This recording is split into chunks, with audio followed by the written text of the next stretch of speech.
तुम्हाला शेतकऱ्याच्या मदतीचं पडलंय का एनडीबीआयचं पडलंय? खतांचे दर वाढले, बियाणाचे दर वाढले, जीएसटी लावला, शेतकरी उद्ध्वस्त झाला. या सगळ्या संकटामध्ये शेतकरी पिसतोय अध्यक्ष महोदय. पण आम्हाला सांगा ना काय ते, शेतकऱ्याला सांगा की कशी मदत मिळणार आहे. ठीक आहे, काहीतरी गोलमोल सांगता. चव्हाण साहेब, सोयाबीनला 2013 चे दर होते ते यावेळेस मिळाले. अध्यक्ष महाराज, हा प्रश्न विनाकारण शेतकऱ्याची चेष्टा करण्यासाठी आणलेला आहे.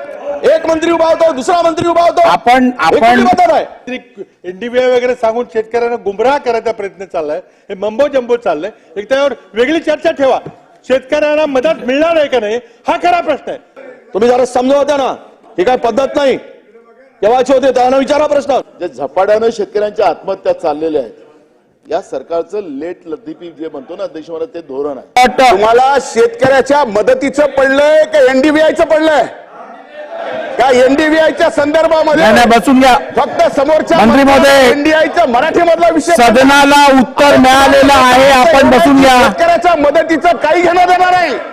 अध्यक्ष महाराज, हा प्रश्न विनाकारण शेतकऱ्याची चेष्टा करण्यासाठी आणलेला आहे. एनडीआयच्या संदर्भामध्ये अतिशय शुद्ध मराठीत माननीय मंत्र्यांनी या ठिकाणी सांगितलं होतं. मी इंग्लिश मध्ये सांगितलं. आता 5 महिने का फरक पडला या उत्तर होऊ दे, उत्तर झाल्यावर देतो. तर तुम्ही मला मी स्पष्टपणे आज सांगतोय की तुम्ही आमच्या अधिकाराचा हनन करताय अध्यक्ष. हेतू आरोप म्हटला तरी चालेल, आरोप म्हटला तरी चालेल. विरोधी पक्षनेते तिघांना प्रश्न विचारायची संधी दिल्यानंतर उत्तर घ्यायचं नाहीये का आपल्याला? ही पद्धत नाही. आम्ही पण इतके 26 वर्ष झाले सभागृहात काम करतोय. असं होत नाही अध्यक्ष. कारण गंभीर प्रश्न असा आहे की हा शेतकऱ्यांचा प्रश्न. तुमचा कुठलीही मदत त्या शेतकऱ्यांना मिळाली. अध्यक्ष महोदय, मला एवढंच प्रश्न आहे माझा की आज मराठवाड्यावर पडून निघाला, चाऱ्याचा पत्ता नव्हता, होतं नव्हतं पीक गेलं. सोयाबीनला 2013 चे दर होते ते यावेळेस मिळाले. 10 वर्षांनी सोयाबीनला 2013 मध्ये जो दर होता तो आता मिळाला 10 वर्षांनी. खतांचे दर वाढले, बियाणाचे दर वाढले, जीएसटी लावला, शेतकरी उद्ध्वस्त झाला. या सगळ्या संकटामध्ये शेतकरी पिसतोय अध्यक्ष महोदय. माझा प्रश्न एवढा आहे की यामध्ये निकष सांगू नका, निकषाच्या पलीकडे जाऊन.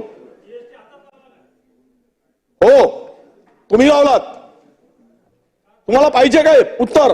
तुम्ही लावला जीएसटी. तुम्ही सावरकर जीएसटी तुम्ही लावला शेतकऱ्यावर, दुधावर जीएसटी तुम्ही लावलात, खतावर जीएसटी तुम्ही लावलात. या सगळ्या शेतकऱ्यांच्या अजिबात नव्हता, बोला अजिबात नव्हता.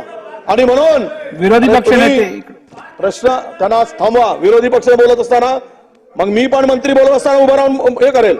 तुम्ही जरा समजवत्या ना, ही काय पद्धत नाही. केव्हाचे होते त्यांना विचारा प्रश्न. कधी लावला? 16 मिनिटं झाली आहेत. अध्यक्ष महोदय, हे जे निकष सांगत आहेत या निकषाच्या पलीकडे जाऊन आपण मदत करणार आहात का? कारण 8,000 आत्ताची जी परिस्थिती आहे, 8,700 हेक्टर हे जे नुकसान झालंय आत्ताच्या याच्यामध्ये की 88,000 हेक्टरवर पिकाची धुळदाण झाली. वादळी पाऊस, गारपिटी ही आतापर्यंतची स्थिती आहे. आणि विदर्भामध्ये तर हे संपूर्ण 76,000 हेक्टरचं नुकसान आहे. यांना आपण किती दिवसात नुकसान भरपाई मदत करणार आहात? तो कालावधी किती असेल आणि त्याचे प्रति हेक्टरी काय मदत असेल एवढं आपण सांगावं. मी आपल्याला सुरुवातीलाच या ठिकाणी माझं सगळं क्लिअर केलेलं आहे. या बाबतीमध्ये जानेवारी 2024 ते मे 2024 या कालावधीमध्ये 17 जिल्ह्यांचं 495 कोटी रुपयाचा प्रस्ताव आमच्याकडे आलेला होता. त्याच्यानंतर 5 फेब्रुवारी 2024ला मंत्रिमंडळाच्या बैठकीमध्ये एनडीव्हीआयचे निकष लावून त्याच्यानंतर याच्यावरती मदत करावी आणि जिल्हाधिकाऱ्यांकडून परत प्रस्ताव मागवावे हा एक निर्णय झाला. त्याच्यानंतर 9 जिल्हे ज्यावेळी आमच्या लक्षात आलं की बाकीचे जिल्हे सुद्धा राहिलेले आहेत, त्यात परत ऍडिशनल 9 जिल्हे म्हणजे 17 + 9 अशा एकूण जिल्ह्यांचा प्रस्ताव हा शासन स्तरावर आला आणि त्याच्यानंतर तो कृषी विभागाच्या परभणी कृषी विद्यापीठाकडून एनडीव्हीआयचे निकष तपासून तो आता जिल्हा अधिकाऱ्यांकडे पोहोचलेला आहे. मी आपल्याला अध्यक्ष महोदय सभागृहाला हे सांगू इच्छितो की हे सगळे निकष तपासले गेलेले आहेत. जिल्हाधिकाऱ्यांकडनं परत एकदा त्याची मागणी मदत पुनर्वसन विभागाकडे आल्यानंतर ती ताबडतोब वितरित केली जाईल. महाराष्ट्रातल्या शेतकऱ्याला अवकाळी पावसामुळे आपल्याला मदत मिळणार आहे का नाही याची काही अपेक्षा आहे. आता मंत्री महोदयांनी काही काही वेगळे वेगळे निकष सांगितलेले की महाराष्ट्राच्या शेतकऱ्यांना आपल्याला मदत मिळणार आहे का नाही, हे जे आकडे काहीतरी एनडीबीआय वगैरे सांगून शेतकऱ्यांना गुमराह करायचा प्रयत्न चाललाय, हे मम्बो जम्बो चाललंय. एक त्यावर वेगळी चर्चा ठेवा. शेतकऱ्यांना मदत मिळणार आहे का नाही हा खरा प्रश्न आहे. तुम्ही काहीतरी नवीन कॉन्सेप्ट आणायला लागलाय. उपग्रहाची तुम्ही फोटोग्राफी करणार आहात, प्रत्येक शेताची करणार आहात का? प्रत्येक शेतकऱ्याला त्याचा एनडीबीआय काय आहे दर आठवड्याला सांगणार आहात का? हे शक्य आहे का तुम्हाला? त्यातून खरं म्हणजे माझ्या माहितीप्रमाणे आता आपण करेक्ट करा की दुष्काळी परिस्थितीमध्ये हिरवळीचं मोजमाप करून दुष्काळ आहे का नाही बोललं जातं. अतिवृष्टी करता काही नवीन टेक्नॉलॉजी आपण आणली असती परभणी विद्यालयाला, पण आम्हाला सांगा ना काय ते.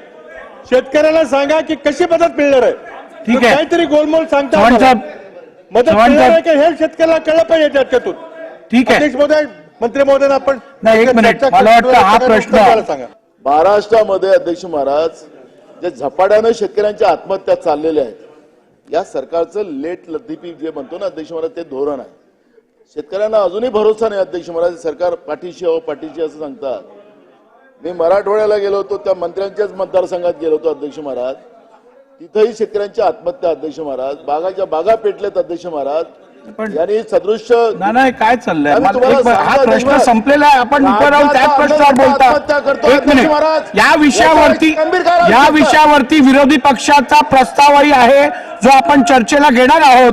त्यावेळेला आपण याच्यावर चर्चा करू की जिल्हाधिकाऱ्यांनी 495 कोटीचा प्रस्ताव शासनाकडे पाठवलेला आहे आणि शासनाने त्याच्यावर एनडीबीआयच्या निकषानुसार कारवाई करून आता जिल्हाधिकाऱ्यांकडे ते प्रस्ताव गेले आहेत.